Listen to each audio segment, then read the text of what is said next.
So I'm hoping, I had a 6 a.m. flight to get out here this afternoon, and so I'm hoping that I will not succumb to what Donald Trump describes as low energy. So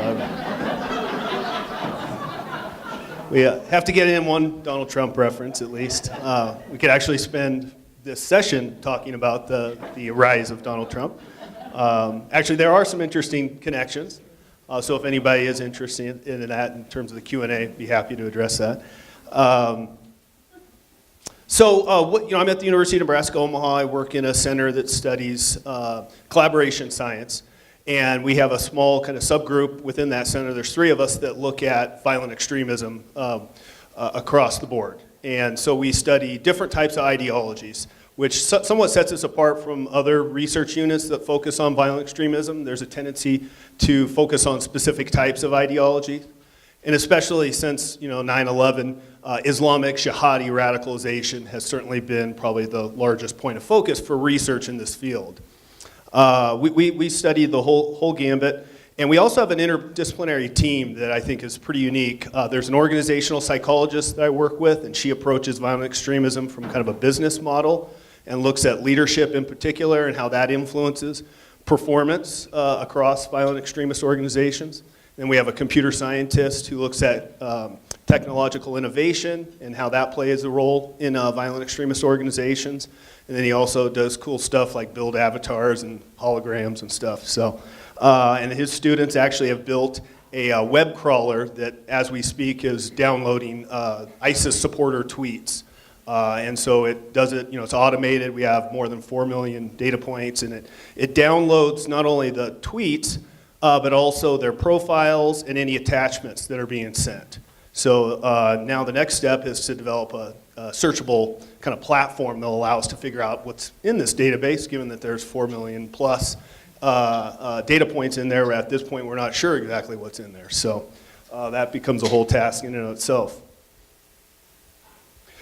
Just a few quick things. I started out prior to formally studying violent extremism in the mental health field, and so that does inform kind of how I see violent extremism. I don't think violent extremism is necessarily a mental health problem per se, but I do think mental health may play a role in terms of influencing violent extremism, which may not sound all that controversial, but actually the conventional wisdom now within the study of violent extremism is mental health is actually not an important factor. So I would kind of depart from some of the conventional wisdom within the study of violent extremism. So for the past 20 years, I've been studying violent extremism, looking at initially white supremacist groups and anti-government militia groups.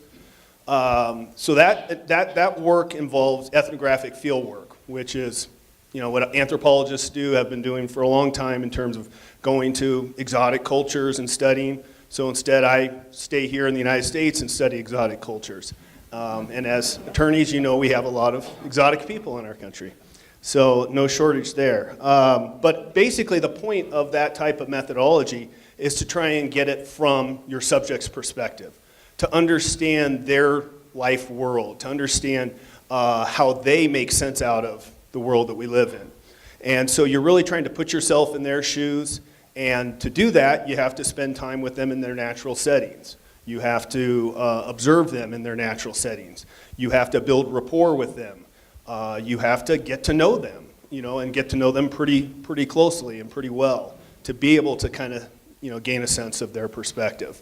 So that means doing things like spending time with them at their homes and actually living with them, helping them raise their kids in some cases, babysitting for their kids. It means, going to the grocery store and mundane things like that, but it also means attending their big gatherings. So they have music shows and cross burnings and swastika burnings and other large gatherings. That means attending all of those things in order to, again, kind of build a sense of what their world looks like from the inside as opposed from the outside. More recently, we've been focusing on former members of these groups and doing intensive life history interviews. And these are long interviews. They're on average 5 to 6 hours, sometimes longer though. They begin with their earliest memories from childhood and move forward to the present.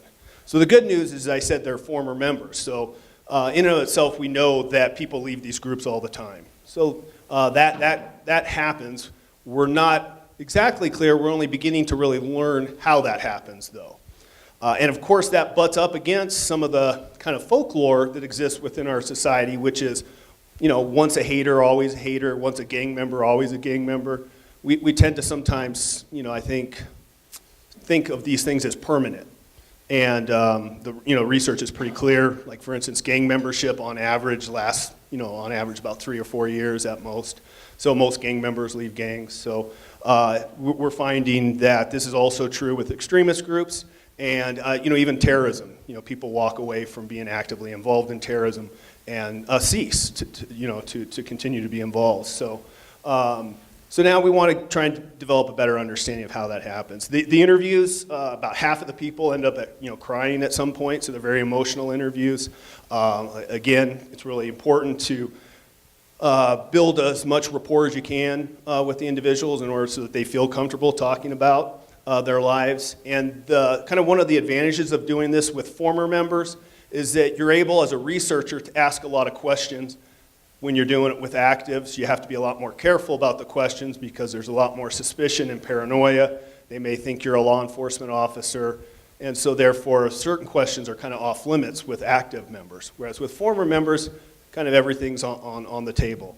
And so we're able to get into their mental health histories, we're able to get into victimization that they may have experienced as a child or adolescent, or even during their involvement as an extremist.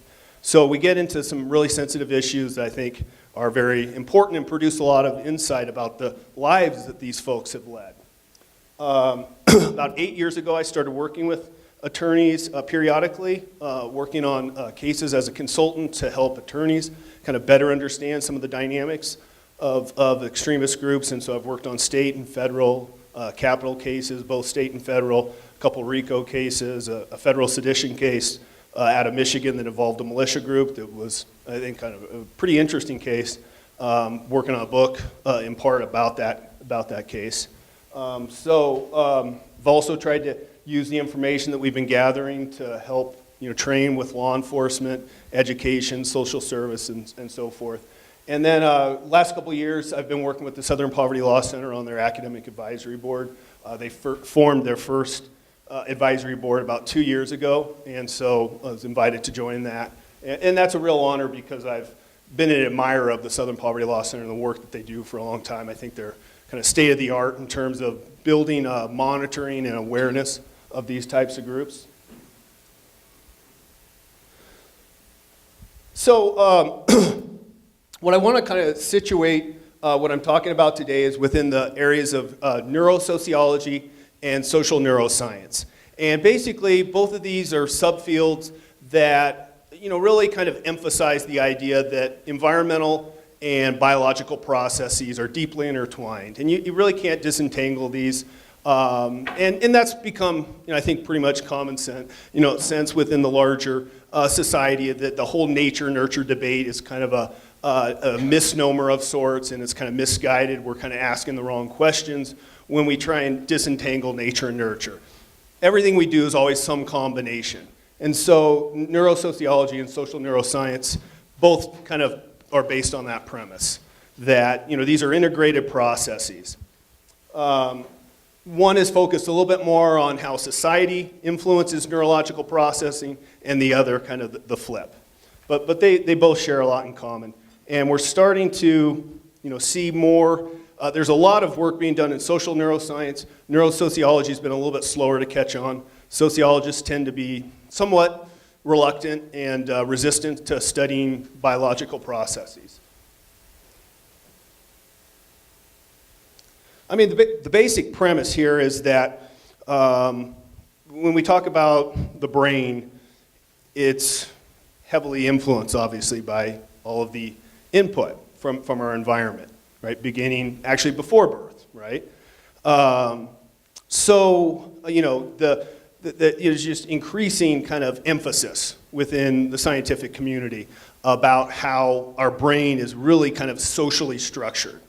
We're a social animal. We're meant to live in social spaces and in social interaction. And so these are two kind of key books One, The Social Brain, which was published, I believe, in '84, so it's kind of more pioneering. And then this book, Social, Why Our Brains Are Wired to Connect, is much more recent, I think 2014, 2015. But again, both are kind of driving this point home. And this is a quote by Goleman, who some of you may be familiar with, did a lot of work on emotional intelligence and was kind of a pioneer in that field. But he says the social brain is in its natural habitat when we're talking with someone face to face in real time. Okay, you know, that seems pretty reasonable. What I want to focus on then today is that premise, but then ask the question, what does it mean when we're talking about social interaction that's organized around hate? And so what is hate? It's one of those terms that we use way too much. It's overused, and so it kind of loses its meaning in many ways. We go back to Gordon Allport's work, who was kind of one of the pioneers in the psychology of prejudice.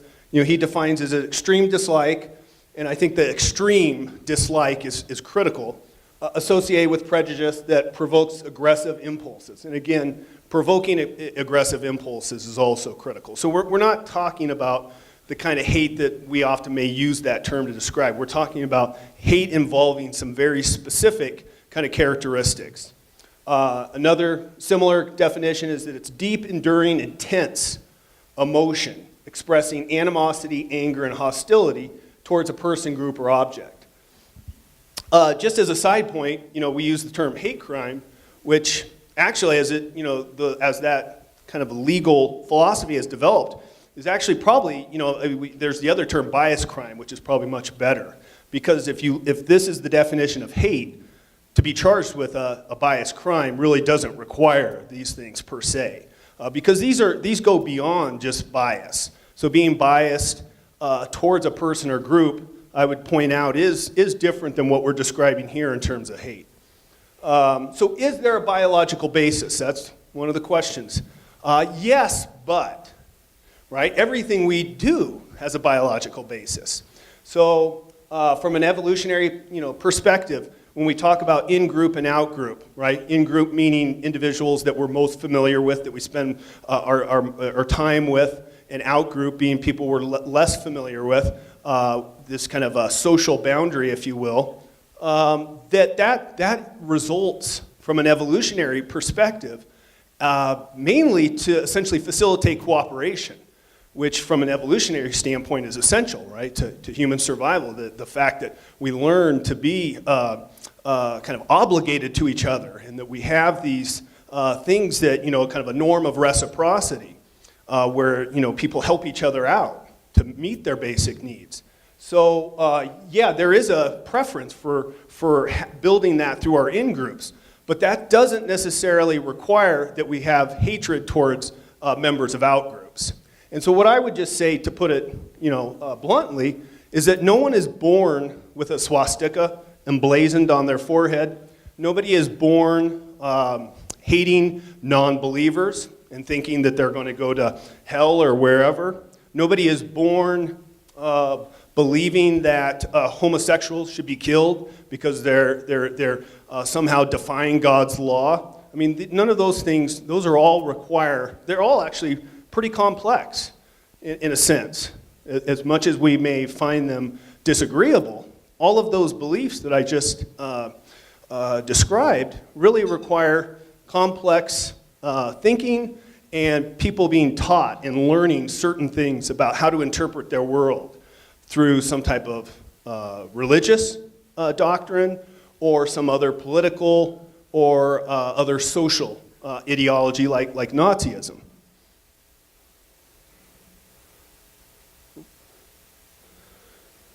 So when we talk about domestic extremist groups, right-wing extremists, this is a term that's used quite a bit. And it really refers to, it's kind of an umbrella term that refers to white supremacists, anti-government militias, sovereign citizens. There's a whole constellation of folks that fall under this term, right-wing extremist. Some folks have a problem with that term. DHS used that term in one of their reports back in 2008, 2009. It created, in that report, they used the term right-wing extremism, but they also talk about the susceptibility of American military veterans to being recruited by some of these types of groups. And between the use of the term right-wing extremism and the reference to veterans being susceptible, or at least some veterans, that was a report that got a lot of controversy, and a lot of folks made a big deal about it, and ultimately DHS essentially retracted the report, and the person who was largely responsible for writing it was kind of thrown under the bus, you might say, by DHS, and he ultimately left. So that term is somewhat of a contentious term. I'm using it well, I'm not using it actually here, that Newsweek's using it, but when I use the term, I'm referring specifically to, like I said, white supremacist groups, neo-Nazi groups, anti-government militia groups, sovereign citizens. So violent anti-abortion groups would also fall under that. Groups that are anti-gay, that are advocate violence of some kind, or some kind of discriminatory policies that would violate people's civil rights, essentially. Immigration groups that want to use either violent means to control the border, or again, violate people's civil rights. So it is a pretty broad cross-section of folks that could fall under that term, which is in part why Newsweek makes this statement. You may not agree with it. It's not my statement. I don't know that I completely agree with the statement. I use the statement, though, to point out something that I think sometimes we forget in our world today, given the way the media is structured, which is that we tend to be somewhat tunnel vision in what we see as a potential threat when it comes to violent extremism. And so ISIS, Al-Qaeda, these types of groups inspired by some type of radical jihadi ideology, that tends to be somewhat our focus. And we have kind of blinders on when it comes to other types. And so whether this is completely accurate or not, I think somewhat misses the point. I think Newsweek, I don't want to put words in their mouth, but for me, what's important about this headline is that it should hopefully open our eyes to the fact that the threat of violent extremists is much more diverse than ISIS or other types of radical jihadi groups. Now, if we were to say, well, is there any accuracy to this statement? Well, we could do one thing. We could look at, and it's only one measure, but we could look at fatalities that result from each type of extremism. So thank you, New America Foundation. They've actually done this and been doing it for a while. So if you look at it, there's more fatalities since 9/11 of Americans killed on U.S. soil by right-wing extremists. Some people might be surprised by that. Others may not. This is post San Bernardino, so the imbalance was even greater prior to the shooting rampage in San Bernardino. Again, this isn't the only way to measure threat of violent extremism. It's simply one. And again, I'm not suggesting that right-wing extremists actually are a greater threat than ISIS. But I am saying that I think our perceptions are a little bit skewed. Okay, so what are we talking about? When we talk about the ideology of hate and the role it plays in terms of violent extremism. The best example, in my opinion, are white supremacist groups. They're the most clearly organized around aspects of hate. And they mainly have four main branches that you're probably familiar with. The oldest being the Ku Klux Klan, which has been around since just after the Civil War, and it has a long history. In the 1920s, they rose to nearly 5 million members nationwide. So, at varying points in time, they have had a lot of influence within our society. Today, they're somewhat, fragmented. There's still lots of different Klan groups around the country, but they tend to be smaller in size and pretty decentralized. In addition to the Klan, then you also have, just below them, that photo represents what's called Christian identity. And that's the kind of the religious wing of the white supremacist movement. And so they use the King James Version of the Bible, but they radically reinterpret it. And so they believe that the book of Genesis teaches us that when Eve copulates with the serpent, the offspring of that are the modern-day Jew. They are literally the children of the devil. So obviously that legitimizes all kinds of violent action. They also believe that anyone who is what they call non-white is a mud person, and that's obviously their term. What basically they say is that people who aren't white are a subspecies. So when God created humans, he created this subspecies from below, and that's what they use to reference the mud people. And then they also believe, not surprisingly, that whites are the true children of God. And so whites are essentially the chosen race, the chosen people. So that's kind of the Christian identity branch.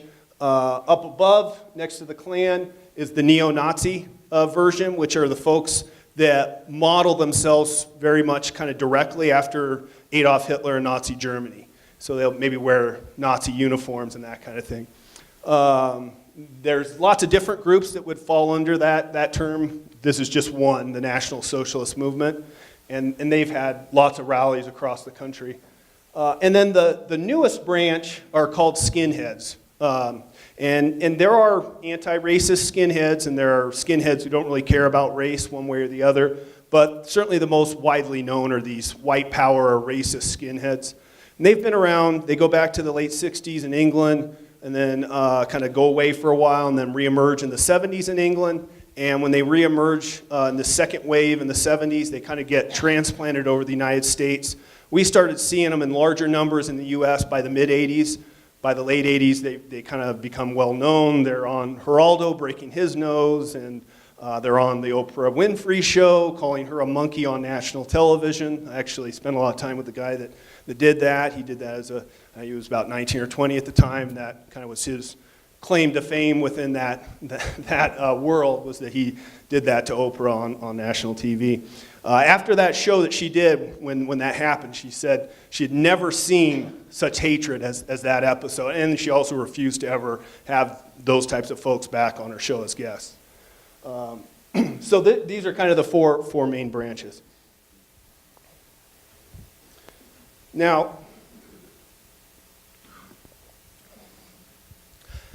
I think this is an important slide because it shows it's a lot more of a diverse world than you might think in terms of these types of groups. So Curtis Alger, anybody from Utah here?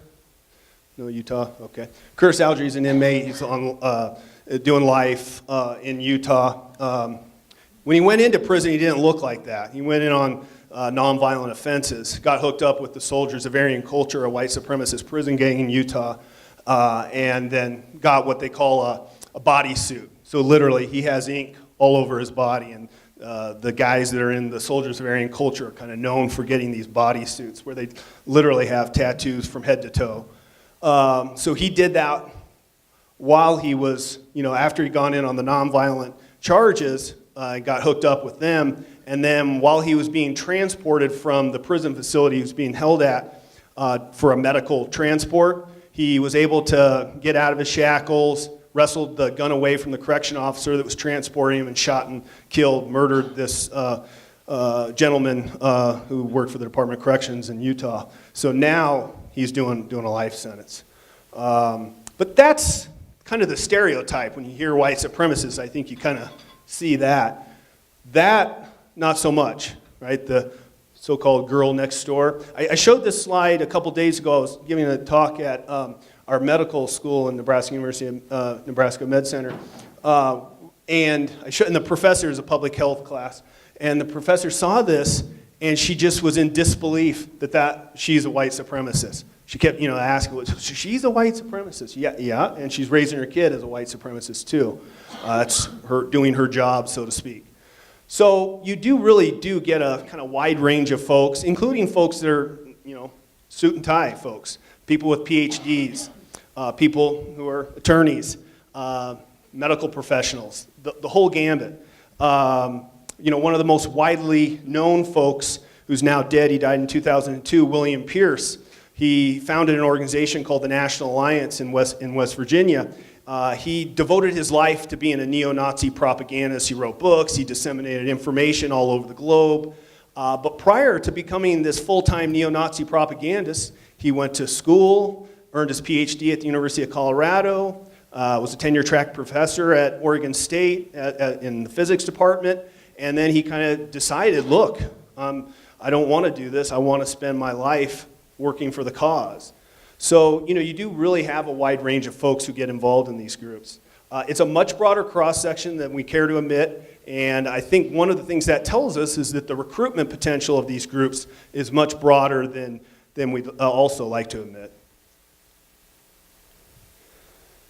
So one of the things with these interviews with formers that we're collecting is, again, kind of information about their childhoods and adolescence. And we're looking for kind of risk factors, you might say. And these are indicators of environmental adversities, things that people have been exposed to during childhood and adolescence that oftentimes in prior literature research shows it doesn't certainly cause a person to engage in violence or crime more broadly, but there's certainly linkages between the more risk factors you're exposed to and the likelihood that you engage in antisocial behavior.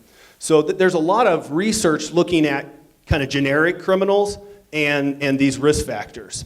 Now what's novel about this is that there has been literally no research looking at this issue for white supremacists in the United States. So about a year and a half ago, I was contacted by a federal public defender who's defending a white supremacist sentenced to death. They're working on one of the last appeals, and it was a triple homicide, I believe, in the mid-'90s. He and his co-defendant, they were both convicted. There's really not any question about guilt. But the co-defendant got a life sentence, and he got death.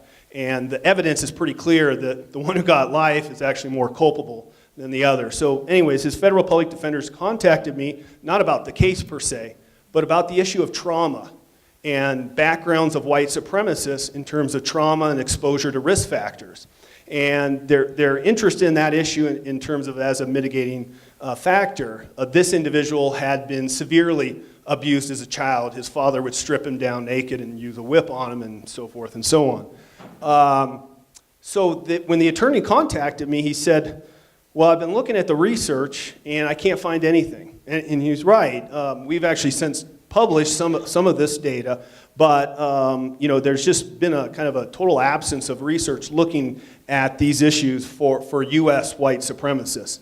So what you see here are obviously pretty elevated rates of a variety of risk factors, and this is really just a small selection. We collect a much larger body of risk factors than this, but you see nearly half the sample reports being abused, the same for parental neglect, growing up in families where there's substance abuse problems, mental health issues, elevated rates there, and that's not necessarily psychosis, but varied. So we collect a wide range of mental health. So, and what we ask them is, have they ever been diagnosed by a physician with some type of mental health problem? So that would include depression, all the way to more serious like schizophrenia and so forth. And then attempted suicide. We've got nearly 2/3 of sample reporting trying to commit suicide. One of the things is that these all precede their involvement in violent extremism. So these are experiences that they're having before they ever become violent extremists. The other thing that's important is that most of the folks who become involved in violent extremism were violent before they were extremists. Most of them do not come from families of extremists, so only about a quarter of our sample were raised in households where their parents or other relatives were members of extremist groups. Now that doesn't mean they weren't socialized in some ways towards hate and extremism, racism and so forth, but as far as actually their parents and relatives being involved in these groups, it's actually pretty uncommon. So one of the things that we were kind of looking at further is the role that these different risk factors create in terms of generating instabilities in their lives and kind of a cascading series of effects where they become kind of out of control. Many of them end up kind of homeless for a period of time, lots of problems at school and so forth. And the extremist group in some ways becomes a protective factor. It becomes a way to help survive, provide protection, provide a way of life, not unlike what we already know about conventional street gangs. And I should mention that these numbers are pretty comparable to what you see if you were to look at a sample of conventional street gang members or incarcerated youth more broadly.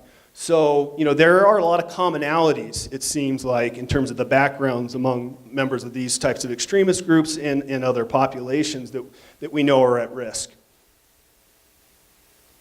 And just to kind of illustrate, and also to further reinforce that, nobody comes out of the womb looking like that. Instead, they look like this. And this, in the summer of 2004, I lived with a family in Southern California, and they had a 5-year-old. And the 5-year-old, that's not a picture of him, but it looks a lot like him. That's actually my son, who's the same age.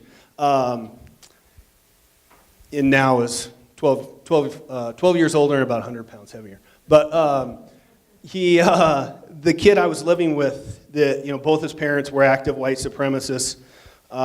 His mother gave birth to him while she was in prison. For the first 2-3 years of his life, basically had very little contact with his mom. He was in his father's custody for those first 2-3 years. His father was a high-ranking member of a large white supremacist prison gang in California at the time, the Nazi lowriders. So, he's sexually abused, physically abused while in his father's care. He's given Mickey's malt liquor while he's in his father's care. Eventually, he's removed from his father's care and goes to live with grandparents. She gets out not long before, actually I was living with them, so she regains custody. So the 5-year-old, when I meet him, he's already been diagnosed with an attachment disorder, ADHD, possible mood disorder, possible oppositional defiant disorder. He's already killed a bird with his bare hands. He's tried to kill a kitten during show and tell at school. His teacher, as he's doing that, tries to pull him off. His teacher happens to be Latino, so he starts calling his teacher names. He's already going around Sieg Heil, Nazi salutes, singing white power, neo-Nazi music lyrics at the age of 5. But he looks like that. So all of the, it's those first 5 years where he had those experiences that were generating, his problems. He would now be 17. At some point, about 4 years later, he was eventually removed from his mother's custody. A neighbor saw her use a bullwhip on him. So I have, I don't know what he's doing now. He's 17. I hope he got the appropriate intervention. I hope he got the appropriate care that he needed. This, though, unfortunately, is a potential outcome, right? And so here you got an inmate with Aryan honor tattooed above the eyebrows and the swastika on his Adam's apple. And this is kind of the end product. And that's, when we talk about life course development, it can go a lot of different directions. And these risk factors that I was just, we were just talking about, those are really critical in shaping the pathways.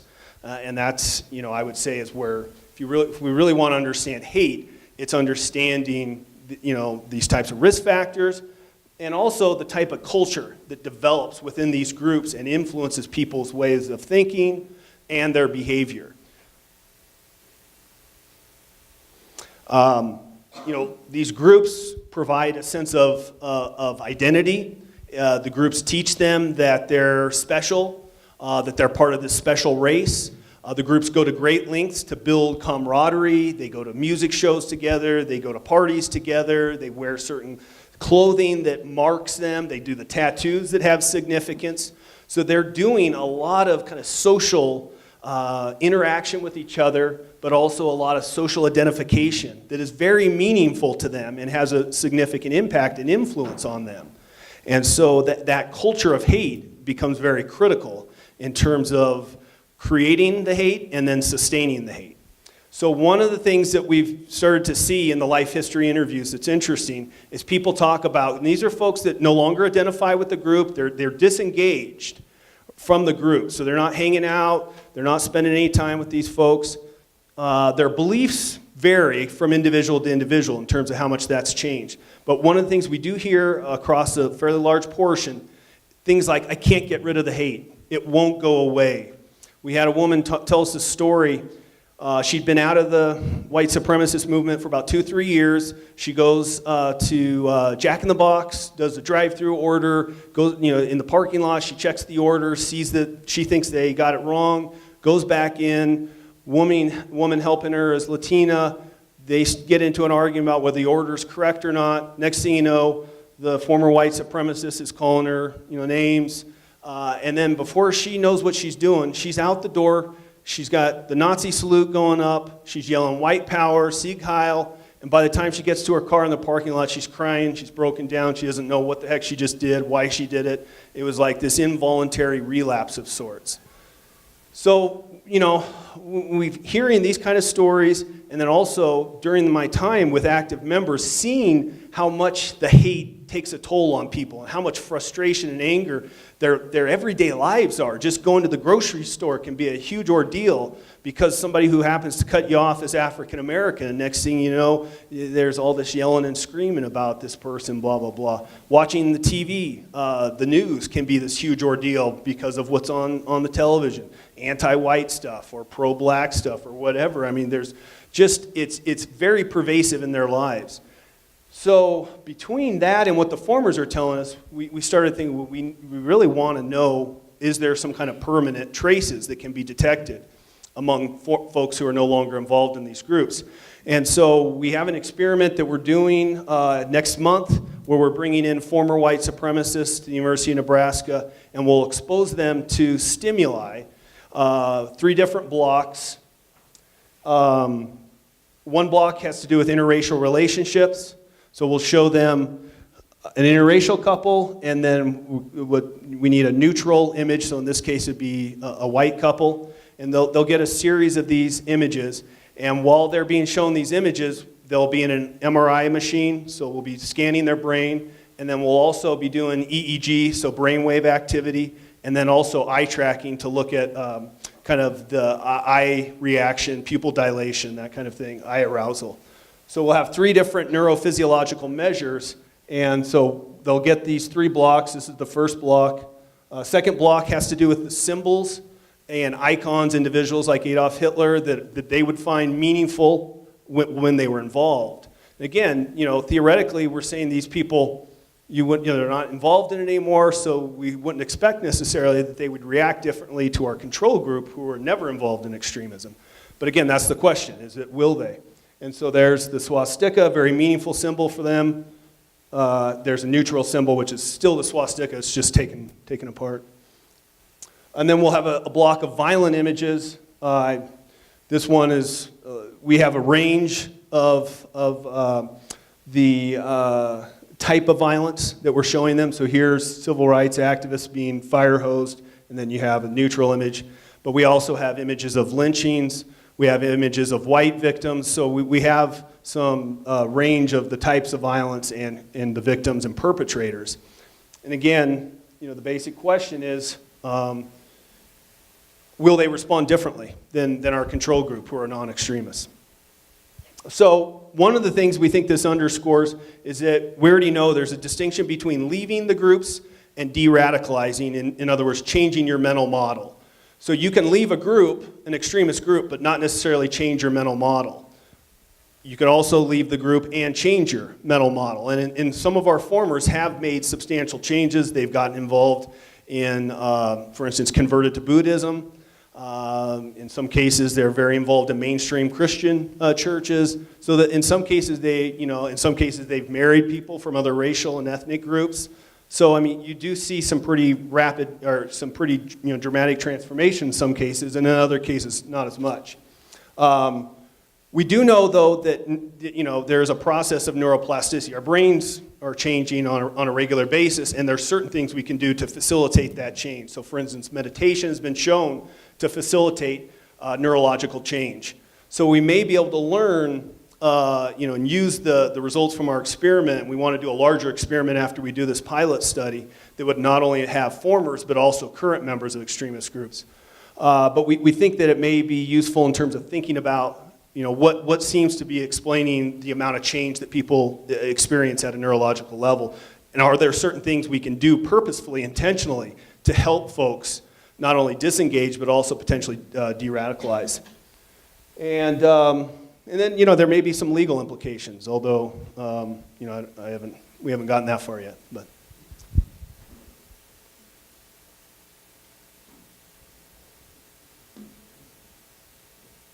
well, that was easy.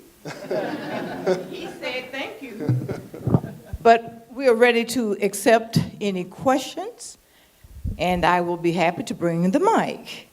Pardon me? I'm going to the first hand I saw, not necessarily the closest person. Good afternoon.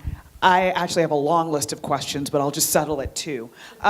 First of all, you touched on the de-radicalization process. How long, in your experience or in your research, does that take? And is it possible to truly de-radicalize someone? Obviously, it might be better or easier with a child than with a grown adult, but what have you seen with regards to that process? And my second question, which is kind of touching on Donald Trump, but what is the percentage of intelligent people, as in the PhD, the advanced education folks, that you see espousing those views? And is that number increasing, decreasing, staying level? What are your thoughts? yeah, great questions. I'll do the latter first. So the research that's been, to be honest with you, as far as contemporary white supremacist groups, in terms of research, there's just not a whole lot of it. Somewhat surprising. There's much more about like historical, for instance, looking at the Klan historically and so forth. The research that has been done on contemporary white supremacist groups finds no patterns in terms of socioeconomic status of membership.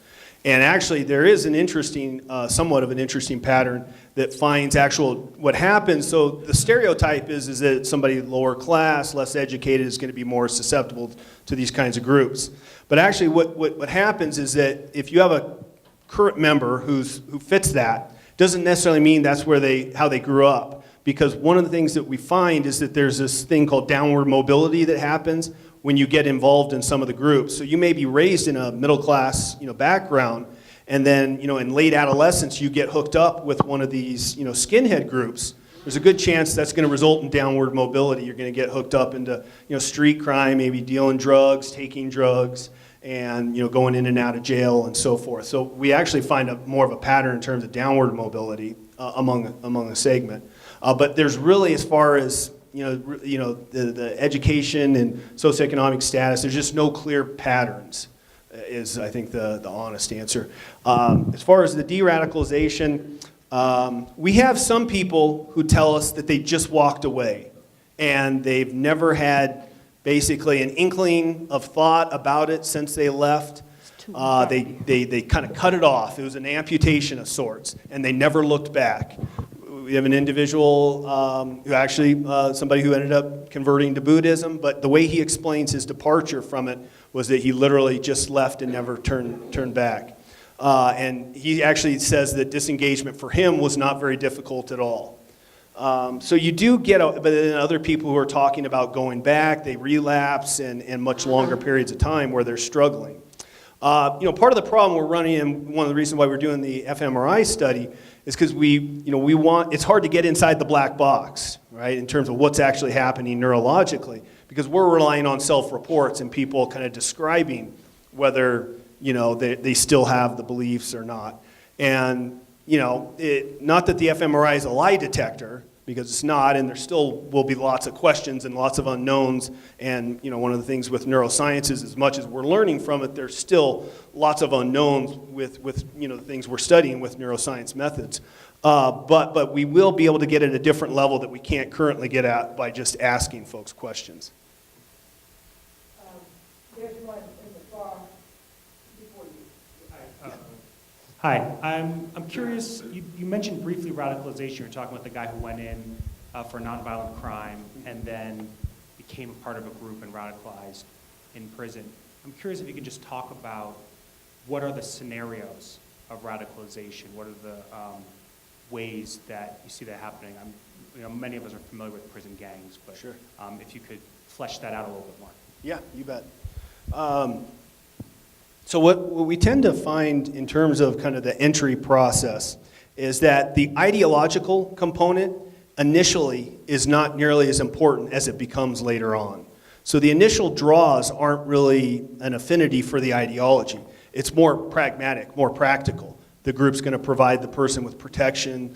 The group's going to provide thrill-seeking, a younger person who may be looking for some excitement, and the group presents that. The group provides, safety, housing, all of these kind of more life necessities.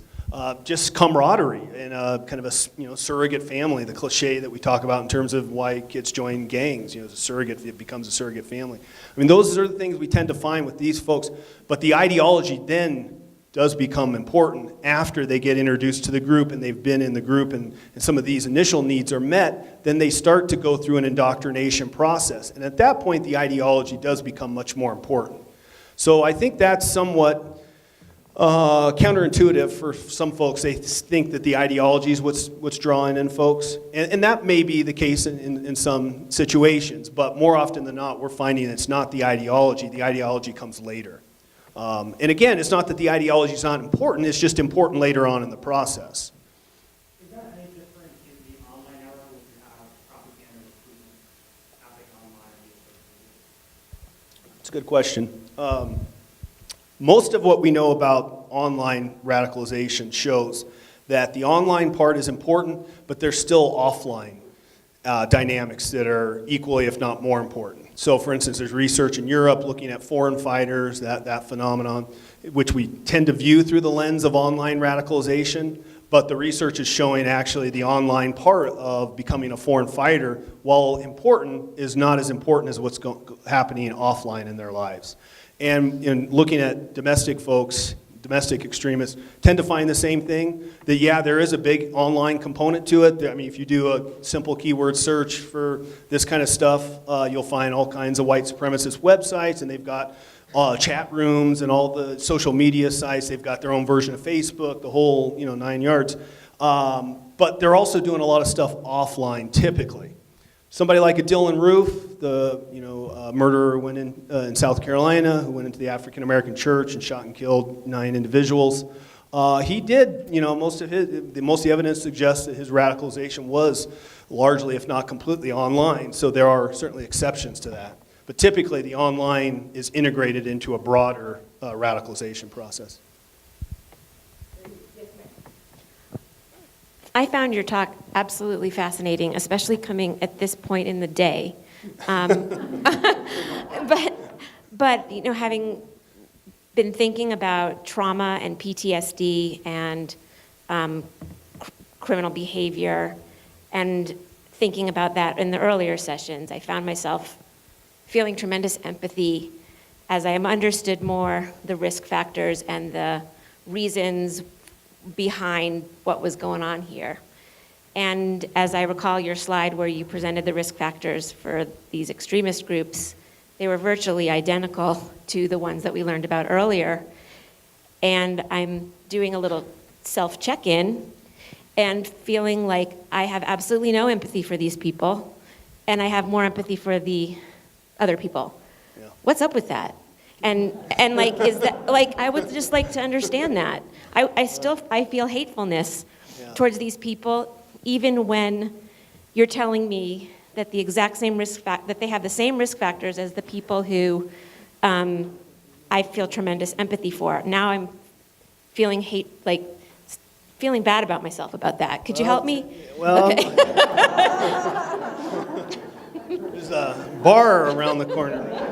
Sounds like it's drinking time, I think. Please help her. It's a great comment, really a wonderful comment. I appreciate that comment. One of the formers said something to me not long ago. I did an interview with Southern Poverty Law Center. It was kind of a Q&A type thing that they published in their intelligence report. And I got a message from one of the formers I'd interviewed. And it was just a one-liner. He said, "Thanks for treating us like humans." And that was really, that had an impact on me. It really meant a lot to me. And for me, it's been hard, because when I first started doing this work, I mean, I grew up in a family that was very anti-racist, single mom, but she was, grew up, on welfare, that kind of thing, but she was like, a feminist, anti-racist, and I also had like an older brother who kind of figure in my life that was very important, who's African American, and so I became really sensitive to racism and hate at a pretty early age. So hanging out with these guys, that was very difficult, and trying to understand it from their perspective, very difficult. It's not easy. I don't have any, there's no magic bullet for, how we can empathize more with a population that is so difficult to empathize with. I don't know, does anybody have thoughts on? I don't think you're alone. I mean, it's a hard to, there's virtually no outreach for these folks. There's a group that just started called Life After Hate that's founded by former white supremacists. But, I mean, aside from that, we do very little outreach for these folks, which is, it's a detriment because that increases the likelihood that people will stay involved in the groups. Hello. We have two, Oh, okay. two mics. We have actually 3 mics on the floor, so I'll let you know what order you Thank you so much. My question really is more individually oriented, and I don't know if there's really been any studies, but several years ago I read John Grisham's The Chamber, and to me it is an essay on why some people hate and why some people don't, even people in the same family. And so I'm curious if there's been studies in families where one person shows an extreme hatred and the other sibling, let's say, is, benevolent, giving, and totally tolerant. And has there been studies in what is the difference when within the same environment, the same family environment, one person can hate and one person doesn't, despite the same environment and experiences? Yeah, another great question. No is the short answer. However, I'm working with a colleague. We have a family that is perfect, and we're in the very early stages. It's a family, a very large family. The oldest son, at an early age, got involved in a group called the Posse Comitatus. They believe like there's no law above the sheriff, basically, but they also tend to have a white supremacist orientation. So as a teenager, he got involved in that, and then eventually drifted over to the skinheads, and then got into Christian identity, which, by the way, is real common. There's a lot of overlap in a lot of these groups. But anyways, he recruited his younger brother, 2 of his sisters, and his mother, and it became like a white supremacist family. And then along the way, they got older, and they all started having kids. And so he eventually got out, so he became a former. And then his sisters, brother, and mom are still involved. But what's interesting is that he had 5 kids, his younger brother had like 6 kids, and then the 2 sisters had each, like one had 5 and the other had 6. So you have all this offspring, and what we're trying to do is essentially kind of do a genealogy of this kind of white supremacist family, because some of the kids got into it and some didn't. And so we'd hopefully be able to at least tentatively start to answer some of the questions you posed. But it's really kind of a fascinating case, if you will. I guess I'm next. Professor, my question is really more of just a curiosity, because you indicated that you spent time living with them in their homes and in their environments. Did you ever have any occasions where you came into contact with law enforcement, and how did law enforcement deal with somebody that they see as a skinhead or? Yeah, well, I've had my photo taken by the FBI, who used to sit out front of Aryan Nations when they had 20 acres up in northern Idaho. They'd sit out and take photos of everybody coming and going. And then I was in contact with law enforcement while I was doing field work, so I'd find out that I'd gone to a party and it was under surveillance. But never did we ever actually have a situation where I was dealing with law enforcement while I was doing field work. But do you mean more broadly about how do law enforcement interact with these folks? Yes. Yeah, this is one of the things we find in doing the interviews with them. We ask them about this issue. There are some folks who say like they had a probation officer who really made an impact on helping them get out. The probation officer treated him in a way, kind of humanized him, treated him like a human being, didn't act real judgmental, did a lot of the things we know, are effective in terms of how to interact with people. And so we have had some folks talk about that. More often than not, though, it's the opposite, type of experience. Yes, you're next. Ken? Just curious, when you make, how do you make the approach to a family, you identified a family in Southern California you lived with, for example. Do you identify yourself as a criminologist, or tell us about that, just the mechanics of that process? If I'm doing field work with folks real in-depth, and I'm spending a lot of time with them, then they would know that I was doing research. If I was attending larger gatherings, like up at Aryan Nations or music shows in different places, then I was just one of them, except for maybe the people that I knew really well that were kind of there as references or guides for me. So, when you're in a larger setting, you don't walk around with a research badge. It tends to be a little bit obtrusive. So, you kind of, and, to be honest with you, when I first made contact with Aryan Nations, they had a church called the Church of Jesus Christ Christian, and it was actually listed in the phone book. This is like 1997. So I just called up, information, got the phone number, and then called them, and they said, I told them, I said, look, I want to come up and visit. I'm a graduate student. I'm working on this research project. And they said, well, are you white? And I said, yeah. And they said, well, then you're more than welcome. So some groups are very open to having outsiders, and other groups are not.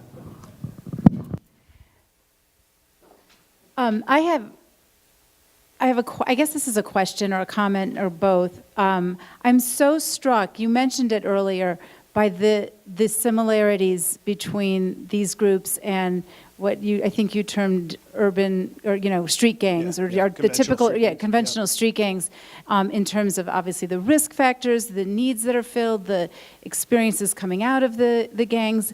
And it seems like the only difference I can put my finger on is the word hate, and I mean, there's a racial component, but not so different, I don't think, from many of the typical, whatever you want to call street gangs. Yeah. Is there a difference in the degree of hate? What's different about them, or No, I think you why do have we it. distinguish them in this way, and why do we feel so differently about them? Following up on her comment. Well, that's another question. But as far as the distinguishing, I think, is that the hate issue.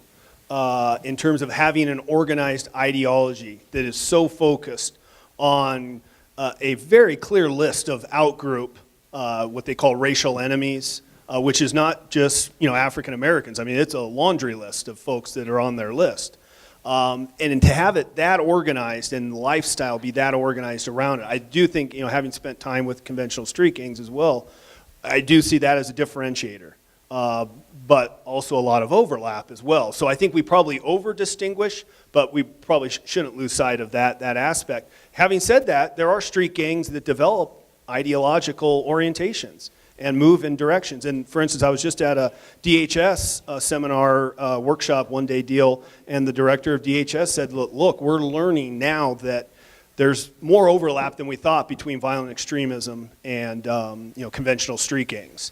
And so I think that's promising to hear somebody from DHS recognize that, because you see that overlap in groups. You could have an extremist group move more in the direction of conventional crime, and certainly vice versa, a group that's more organized around conventional crime become more ideological over time.